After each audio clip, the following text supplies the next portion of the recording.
being flipped with the mouth all the time, going off about this. You can't change nobody. You can have standards and you can have boundaries and all of that, but you can't change anybody. You can change yourself. What's up, guys? It's your girl Rivah, and I'm back again with another video.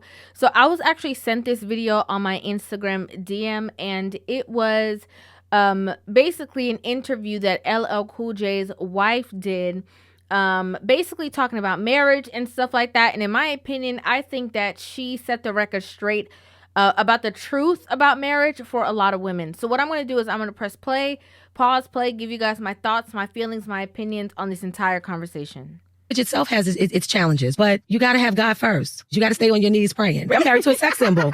You know, growing up, when we first got together, I mean, you know, I've had my times where I would be going off and, you know, mad at this one because they looked at him this way. And, you know, but that was years ago. What I love about this situation is the fact that she's, you know, letting it be known that marriage itself has its own problems. It has its own issues. It has its own drama, right? So then when you add in that second layer of something like insecurity within a relationship, that's not going to work out well, right? And so she did talk about the fact that obviously when she got with LL Cool J, I had to find this picture. It's all distorted and stuff. That should just say how old this picture is. But, you know, they were very young when they got into a relationship. And not only were they just young, two young people trying to navigate a relationship, they also had to add in that extra layer of him being a celebrity, of him being ladies love Cool James. Like, you know, he was that. And so she talked about the fact that she did have to work through, again, maturing through that situation. And also, again, trying to navigate for the two of them to maintain a relationship and stay together. Todd and I got married in 95. His cousin, Marion, gave me this book called The Power of a Praying Wife. We have a tendency of praying and being like, Lord, change him. Lord, make him this way. Lord, make him that way. But the first thing that I read in that book was that you have to change yourself. What I love about this, what she just said, is a lot of things, right? The first thing is the importance of wise counsel. Right? She did not go to somebody when she got married and she was not gifted, you know, like, or had a conversation with somebody who was like, oh, you don't need no man. You could do better by yourself. Who cares what he thinks? You know, girl, you know, if you want to navigate a relationship, you just got to learn how to lie. Like she was gifted something from someone who was in a spiritually based marriage relationship and wanted to actually give her the tools to be able to effectively navigate her marriage. So often we see a lot of women who are in relationships right now and everyone around them is giving them negative advice. The minute that they come up with one, you know, issue within their marriage or in their relationship, there's another woman on the outside, you know, ready to tell her, just divorce him, just leave him. You know, the grass is green on the other side. You could always get somebody else. And so just in what she was saying about that, the importance of having wise counsel around you, community-based relationships around you who are going to stand there in the gap with you when things get tough and say, no, turn around, you got to go home, fix it, work it out, make it work. The other thing I loved about this conversation was when she talked about the fact that a lot of women get into marriages and relationships wanting to change their partner. We have a tendency of praying and being like, Lord, change him. Lord, make him this way. Lord, make him that way. But the first thing that I read in that book was that you have to change yourself. Okay. They want to get into a relationship and they want him to do things differently. They want him to see things differently. They want him to navigate in a different way and are neglecting the fact that maybe you should be working on how you can navigate and change yourself. Maybe you should be looking into yourself and saying, maybe this is a little bit of a controlling nature for me to want to change him. Maybe I need to put, you know, all of that into myself and figure out how I can be the best balance for the person that he is. I love that she said that. You can't change nobody. You can have standards and you can have boundaries and all of that, but you can't change anybody. You can change yourself. And that's what I did. I changed myself. What did you need to change about yourself? Being flipped with the mouth all the time, going off about this. What was interesting about this part is that, you know, the person who's interviewing her is like, what could you possibly need to change about yourself? What did you need to change about yourself? And no shade to the interviewer because she's just asking a question. She's also digging so that it can come to the forefront. But so often women are surrounded by other people who make them feel like they're perfect. Okay, there's women have all their homegirls, and their homegirls either are delusional just like them, or are lying to them and making them feel like, oh, you don't have to change, girl. Oh, you don't need to do anything differently. Oh, you don't need to move in any other way. Like, you're perfect just the way you are. You know, if he got a problem with you, then he's the problem. And here she is, you know, letting other women know, like, no, sometimes the issue is you. Sometimes the problem is you. Sometimes the person who needs, you know, self-reflection and needs to change is actually you. And so it's important to incorporate that for the longevity of a relationship, is knowing, yes, you can have boundaries, you can have standards, you can have, you know, certain things that you don't like about a situation. But if you want the relationship as itself to change in a positive manner, you need to focus on yourself. I love that. Obviously, you know, the main part of this conversation, she said, you know, the main thing that she needed to change, which is something that a lot of women have an issue with, is she said that she would be slick at the mouth. Being flipped with the mouth all the time, going off about this. For women to understand that if you want a man who's in a relationship with you, who actually loves you and is happy to come home and see you and actually is happy to, you know, play his part in the relationship, then you need to tame your tongue. Okay? You don't always have to have the last word. You don't always got to say nothing. Sometimes you could just shut up. Like, sometimes you don't got to say nothing. Because once you release those words out there, you can't take them back. And so then you're leaving this man to pick up the pieces after you done said this stuff, everything calmed down, and you talk about you sorry. Now he got to still navigate and deal with the things that you said. Right? Sometimes the things that you say, it didn't even have to go so far. Why you have to bring that up? Like, why are you going for the jugular in a situation just because you guys are having a simple disagreement? It's not necessary. And also, it's adding into the file of things that are going to tear away the fabric of your relationship. And so this is one of the main things that I have seen over and over again, is that women have this problem, is going toe to toe with them. And because women communicate with their homegirls, with their friends, with other women in a certain manner, they believe that they can also, you know, communicate that same exact way to their partner, their spouse, their husband, their leader, and that he's just gonna, you know, brush it over or get over it like their homegirls do. And it doesn't work like that. Does not work like that. You have to be very intentional on how you disagree, how you communicate the things that you don't like, and how you articulate yourself. A lot of things, a lot of the reasons why I personally see women get out of bounds is that, you know, there's a crack in the foundation of their communication. You don't know how to communicate. You don't want nobody telling you nothing. You have a problem being wrong. And so you get defensive and just start going off. No, effective communication is knowing, okay, maybe this is not the time and space. When it is, I'm going to make sure I have a conversation with him. And I'm not going to have the conversation at him. I'm going to have the conversation with him because I want him to effectively hear me. As you get older, you mature. I got to a point where women will come up to me and they'll be like, oh my God, your husband is so fine. And I'll be like, girl, I know.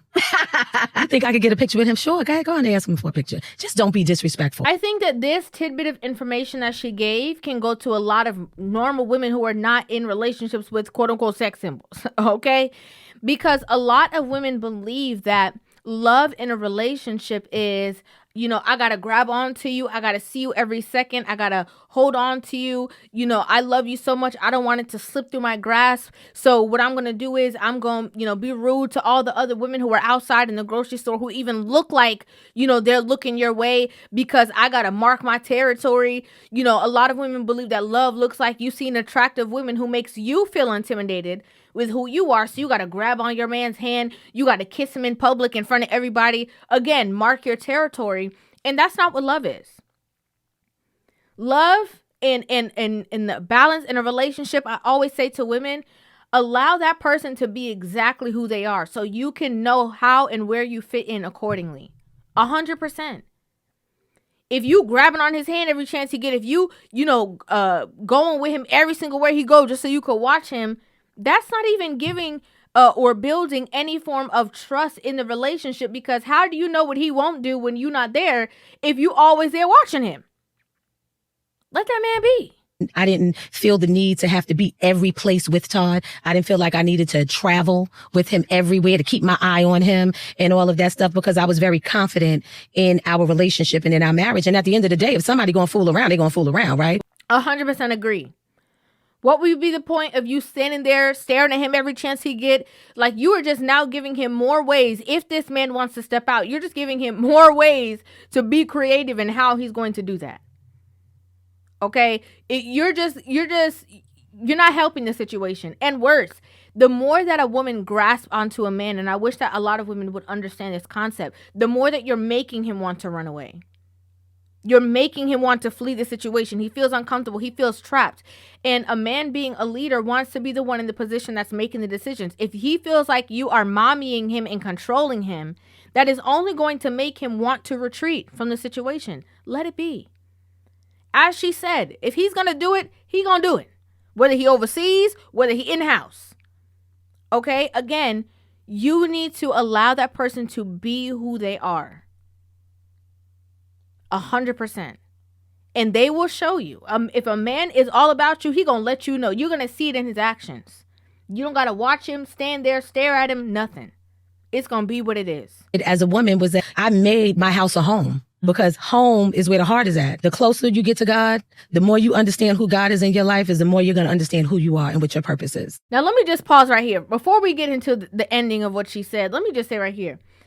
A lot of the women who treat their man and they grab onto him, right? Hold on to his back everywhere he's going and have to watch him and have to see him.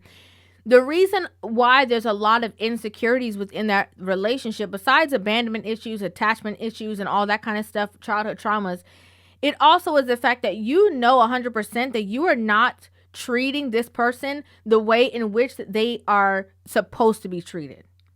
Okay? You are not dealing with this person in the manner that they should be dealt with.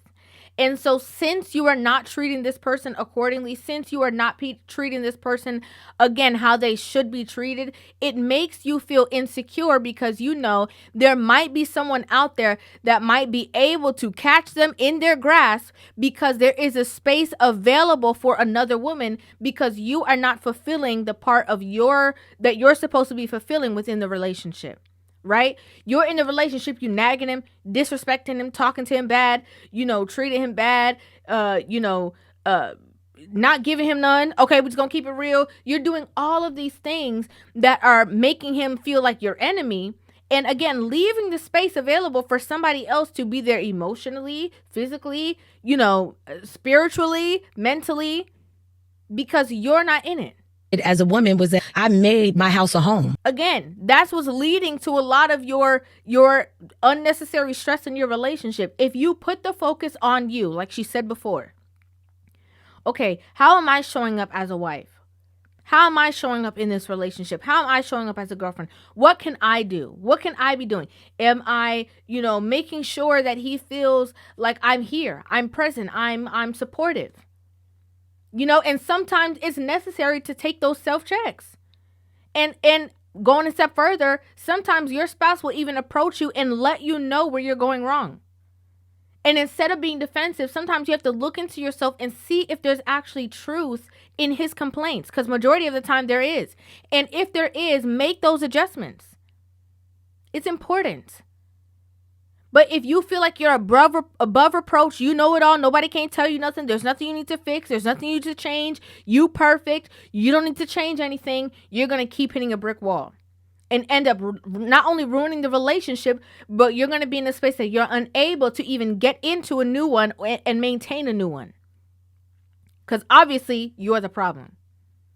The next part that she said about, keeping God at the center. The closer you get to God, the more you understand who God is in your life, is the more you're going to understand who you are and what your purpose is. We're in a space now, and I understand like a lot of people have church hurt. A lot of people are more spiritual than religious. I'm not, saying that you're supposed to be religious and all that, but a lot of women have ventured off far from spirituality.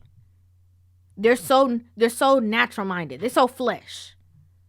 Right? So even in spaces that you're supposed to be able to be in unison with your partner and feel things and know things and discern things, they're so far off from that. They don't even they can't even be there, get there. So again, that's one of the biggest issues that I see so far, is that women are so far gone from that. They're so far gone from their spirituality, from their true femininity, and like those things combined are what is going to equip you to make you the best partner that you can be, because it comes from within. It comes from that heart within. You know, she said home is where the heart is. As a woman, was that I made my house a home, because home is where the heart is at. A lot of times you have to be able to discern things. Your man walks through the door and he going through something. I don't understand why he got an attitude. You have to be able to feel things. Are you okay? Something's not right. Something feels a little off. Let me be here for you. It's not so much about talking and communicating all the time. Sometimes it's about feeling things. Sometimes you could just feel that he's not right. And what do? You don't have to talk about it. You don't have to bring it up every time. Sometimes it's just doing these certain gestures to make him feel seen and understood. It's important. And here she has, like she said, she's been married since 95. Okay? And how she's been able to navigate and maintain that relationship. We ain't heard no scandal. We ain't heard no drama. We ain't heard no problems. And how was she able to maintain that? Again, by checking herself, being self-reflective. The majority of that stuff took place when me and Todd wasn't together. Okay. A lot of that was early on in his career. I can honestly say that since we've been married, yes, there hasn't been any issues that I know of. Mm-hmm. And again, a lot of women drain their energy in relationships. I want it to be very clear. A lot of women are doing things that nobody didn't ask them to do. And all of their attention is on this man. Oh, I got to make sure that. I got to be on top of him. I can't go to the gym. I can't, go to the store without him. I can't go I have to be right up on him and watch him. It's not going to change anything. Put some energy back into you. Pour into you. He's going to love the benefits of you pouring into you. I love when, women who have been married for a long time, logical women, right, speak and understand that the man is not always the problem, that yes, you can be at fault. I love that. I love that she came and she talked about it so freely and is, being there in this interview and saying, yeah, sometimes you women need to change. Sometimes it's you. I love what she said. And to be honest with you, I've always liked her, but I had a different respect for her after hearing the interview and the conversations that she had. I love that. I'd like to know what you guys think about this in the comment section down below. I'd love to hear your thoughts on this entire situation. Make sure you guys hit that subscribe button and give this video a thumbs up, and I will see you guys in the next one. Love you.